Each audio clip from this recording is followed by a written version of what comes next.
सुखदेव मुनि कथा कह रहे थे। परीक्षित जी ने कहा गुरुदेव आज तो आपकी कृपा से मुझे मोक्ष प्राप्त होगा, अतः आप ऐसे कोई प्रेमी भक्त की चर्चा मुझे सुनाइए जिसे सुनकर मेरा हृदय भक्ति प्रेम से भर जाए। तो श्री सुखदेव मुनि कहते कृष्ण श्यायासि सखा कश्चित् ब्रह्मणो ब्रह्मविद्यं विरक्त इन्द्रियार्थेषु प्रशान्तात्मायोजितेन्द्रियः यदृच्छया पपत्रेण वर्तमान दृश्यम् तस्य भार्या कुचैरस्यम् उदघमाच तथा। श्री सुखदेव मुनि कहते हैं परीक्षित भगवान के परम सखा कृष्ण की कथा है। कश्चित ब्राह्मण ब्रह्मविद्, ब्राह्मण भी थे और ब्रह्मविद् माने ब्रह्मज्ञानी थे। ब्रह्म में जिसकी बुद्धि, देखो खाली ब्राह्मण होने से भी नहीं होगा। अजामिल भी तो ब्राह्मण थे किंतु कितना पाप किए। ब्राह्मण जन्मते ही वो ब्राह्मण नहीं हो पाते हैं जब तक वो ब्रह्म को प्राप्त न करे। ब्रह्म को प्राप्त करने वाला ही वास्तव ब्राह्मण होते हैं। अभी ऐसी व्यक्तिविदान की मैं कथा सुन रही थी कुछ दिन पहले, तो उन्होंने एक बात कही मुझे बहुत अच्छी लगी। अब ऐसे नहीं, ये बात पहले भी बहुत मेरे गुरु से भी श्रवण कर चुके थे। ईश्वर को जिसने नहीं पाया सब शुद्र है, और क्योंकि ईश्वर को जो पाया, कैसे पाया, ईश्वर की खोज की तभी तो पाया। ईश्वर मुखी मन हो जाना ही ब्राह्मण है, और संसार की विषय मुखी मन होना ही शुद्र है। और जो विषय में मन होगा, काम रहेगा, क्रोध रहेगा, लोभ रहेगा, षड्रिपु टोटल रहेगा, कामी होगा, लोभी होगा, क्रोधी होगा, वही शुद्ध रहेगा। और कृष्ण को प्राप्त कर लिया, कृष्ण में ही जिसका मन है वही ब्राह्मण। वास्तविक बात है, कर्म से ही ब्राह्मण बनते हैं, कर्म से ही शूद्र बनता है। कर्म में जगत भारत पुण्यमय भूमि, यहाँ कर्म प्रधान है। जो जैसा करे सो तसा फल चाहा, जो जैसा करेगा उसको ऐसा फल मिलेगा। जो अच्छा करेगा उत्तम प्राप्त करेगा, बुरा करेगा परिणाम बुरा ही मिलेगा। तो सुदामा जी ब्रह्मविद्यम, ब्रह्म में जिनकी बुद्धि स्थित थी, विरक्त इंद्रियार्थेषु विषय भोगों की प्रति विरक्त थे। सुदामा जी संयमी थे, जितेंद्रिय थे, इंद्रियों को जीता था वे, संसार के भोगों में उनका मन आकर्षित नहीं होता था। सुदामा जी गरीब थे, किंतु देखो गरीब होने के बाद भी मन में परम संतोष। सुदामा जी कितने महान ऐसी भक्त की कथा कहते हैं हमारा, और आप सुन रहे हैं, हम सबकी जीवन धन्य हो रहा है। सुदामा जी देखो गरीब थे किंतु दरिद्र नहीं थे। गरीब और दरिद्र में भेद है। तो वो सांसारिक धन जिसके पास नहीं होता है ना, उसे गरीब कहा जाता है। और दरिद्र तो वो होता है जिसके पास सब कुछ होने के बाद भी जिसका मन बहुत छोटा हो ना, उसे संसार में दरिद्र कहा जाता है। मन बहुत छोटा हो, मन को उदार रखना है, चाहे मेरे पास ज्यादा हो नहीं हो, मन उदार रखना हर समय उदार है। उदारता तो महान गुण है। सुदामा जी 5 वर्ष से भिक्षा लेते थे, 5 वर्ष, और उतने ही अपने परिवार का पोषण करते थे। 5 वर्ष से भी दे दे, सब दे दे बढ़िया, ना दे दे तो भी उनको आशीर्वाद देते थे। सुदामा जी उनके कल्याण के लिए भगवान से कामना करते थे, प्रभु उनके भी कल्याण। प्राय पति पत्नी परिवारों को प्राय उपवास करना पड़ता था। एक बार क्या हुआ, 7-8 दिन तक उपवास रहना पड़ा। अब पत्नी सहधर्मिणी में वो भी उपवास रहेगी, छोटे छोटे बच्चे भूख में तड़प रहे, रो रहे, माँ कुछ खाने को दो ना, भूख लग रहा है, माँ कुछ खाने को दो ना। बच्चे इस प्रकार कहते हैं तो माँ को कैसी लगी आपको? आप कितने समय बैठे रहे शांति चुपचाप। सुदामा जी की पत्नी व्याकुल हो गई, कांपते हुए। उनके सुदामा जी के कपड़े फटे फूटे थे, उनकी पत्नी की भी वैसी थी। कुछ नहीं था घर में, कुछ भी नहीं था। किंतु सुदामा जी इतने गरीब थे, किंतु भगवान भगवान का नाम एक क्षण के लिए भी सुदामा जी नहीं भूलते थे। कृष्णा कृष्णा कृष्णा, ये वाणी जो है ना, ये भगवान को बहुत दिल तक छू जाता है। तो सुख में सब कुछ है और कृष्ण कह रहे उसके कृष्ण का जिसके पास कुछ नहीं और उसके लिए कोई शौक नहीं और भगवान को कोई दोष भी नहीं और ऊपर से प्यार कृष्ण को, वो प्रेम भगवान सहन नहीं कर पाता, सहन नहीं होता है, भगवान सहन नहीं पाता है। भगवान कहते हैं देखो कोई किसी का कोई नहीं है और यदि फिर उसको कोई संसार का कोई पुरुष हो तो किसी स्त्री से नारी से विवाह हो जाए, वो फिर माया में फंस जाते, हो गए सिंगल से डबल हो गए, कुछ लेकर व्यस्त हो गए। किंतु जिसका कोई नहीं और वो भगवान के सारे, भगवान से एक क्षण के लिए भी त्याग नहीं करते, भगवान अपनी नजर से दूर नहीं करते। तो सुदामा जी हाँ समय भगवान को स्मरण करते थे। पत्नी बच्चे जब इस प्रकार रोने लगे, माँ कुछ खाने को दो ना, माँ कुछ खाने को दो, भूख लगे, 7-8 दिन तक परिवार उपवास कर रहे हैं। सुदामा जी की पत्नी कांपती हुई पति के पास गई और बोले स्वामी एक बात कहनी थी। बोले क्या बोली? बोले सुने हैं कि द्वारिकाधीश श्री कृष्ण आपका बचपन के मित्र है। हे स्वामी आपको मालूम है द्वारिकाधीश श्री कृष्ण कहते हैं ना, बड़े करुणा दया से उनके दरबार में गए दीन दुखियों को वे कभी भी खाली हाथ नहीं लौटाते। आप एक बार जाइए ना, देखिए हमारे जो कष्ट है ना, अभाव है ना, हमारी गरीबी है ना, सदा के लिए मिट जाएगी। एक बार आप जाइए स्वामी। सुदामा जी ने कहा देवी अगर तुम्हें कुछ धन चाहिए, अन्न चाहिए तो मुझे कहो, मैं 2 घर से भिक्षा मांग कर लेकर आऊंगा, किंतु कृष्ण के सामने मुझे हाथ फैलाने के लिए मत कहो, क्योंकि कृष्ण मेरा मित्र है और मैं एक मित्र होकर मित्र के सामने मैं हाथ फैला नहीं सकता।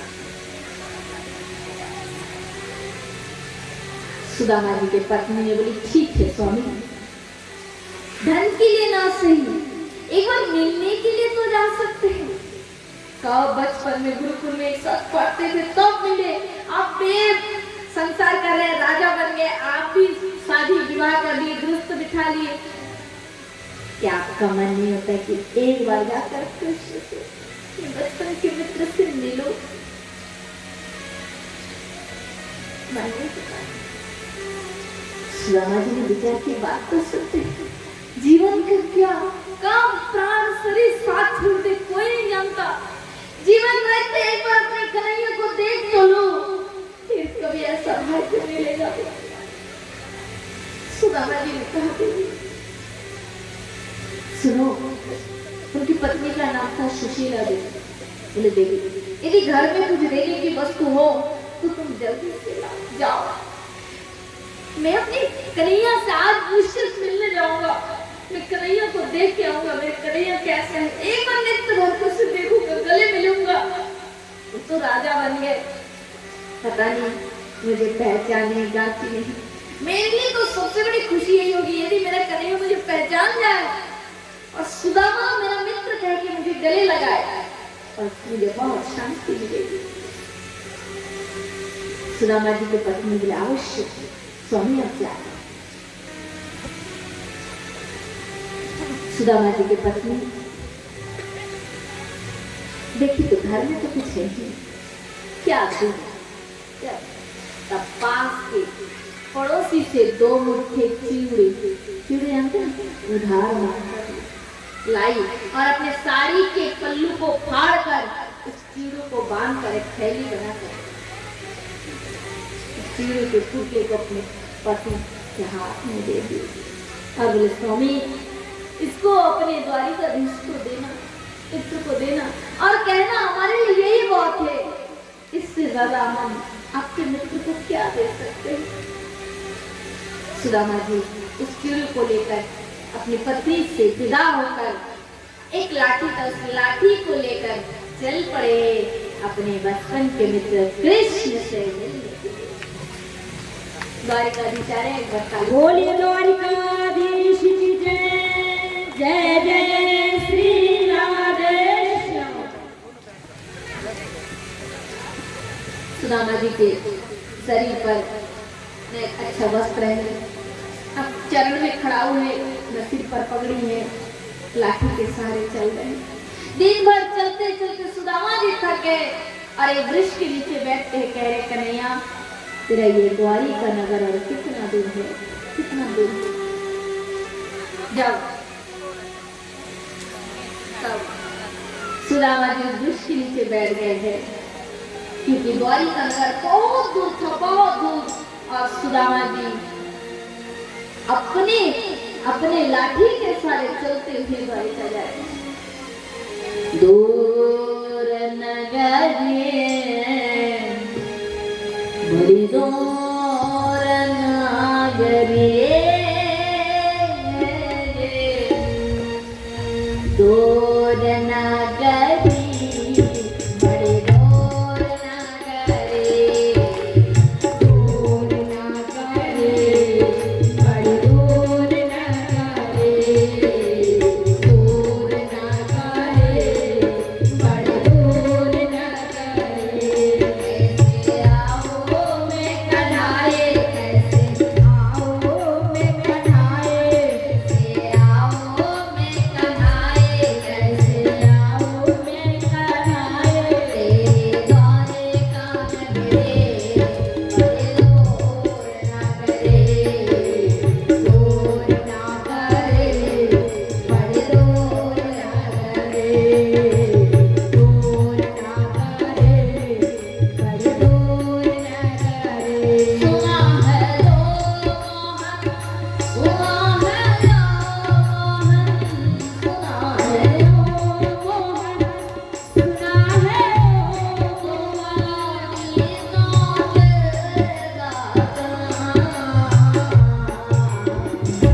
लेने चले हैं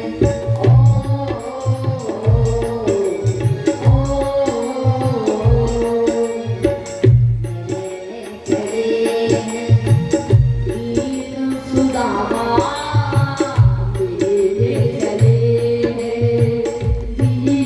सुदामा मोहन तेरे नगर मन में प्रेम है, हृदय में भाव, तुमने लोगे मुझे ओ मोहन, तमा तो कन्हैया दीनों के दाता, तुम मैंने मेरे कौन है। दूर नगरी बड़ी दूर नगरी, दूर नगरी बड़ी दूर नगरी। कैसे आओ मैं कन्हाए, कैसे आओ मैं कन्हाए, तेरी द्वारिका नगरी बड़ी दूर नगरी, दूर नगरी बड़ी दूर नगरी। सुदामा जी दिन भर चलते चलते वृक्ष के नीचे जब विराजमान हो गए तो उधर भगवान श्री कृष्ण द्वारिका में व्याकुल हो गए, अपनी योग माया का स्मरण किए। और प्रभु ने कहा योग माया मेरे सुदामा आ रहे, परंतु से तो रास्ता भी ठीक से मालूम नहीं, जाओ तुम अपनी योग शक्ति के द्वारा सुदामा को उठाकर द्वारिका लेकर। योग माया गई, रात के समय सुदामा जी को उठाकर द्वारिका लेकर गए। सवेरा हुआ, चकाचक सुंदर द्वारिका नगर देख रहे। सुदामा जी आश्चर्य पड़ गए, ये कौन सा नगर है? एक द्वारपालों के पास जाकर पूछे भैया क्या बता सकते हैं ये कौन सा नगर है? द्वारपालों ने कहा ये जो नगर है इस नगर का नाम है द्वारिका नगर, यहाँ के राजा भगवान श्री कृष्ण। अच्छा यही कृष्ण, मेरा कृष्ण का नगर यही है, यहाँ की राजा मेरा कन्हैया है। तब श्री सुदामा जी द्वारपालों से विनती करते, ए द्वारपालों क्या कहते हैं? देखो देखो ये गरीबी कहा कृष्ण के दर पे विश्वास लेके आया हूँ मेरे बचपन का यार है मेरा श्याम यही सोच करके मैं आश करके आया हूँ अरे द्वार पालो कन्हैया से कह दो अरे द्वार पालो कन्हैया से कह दो इधर पे सुधा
समा तेरा करीब आ गया है।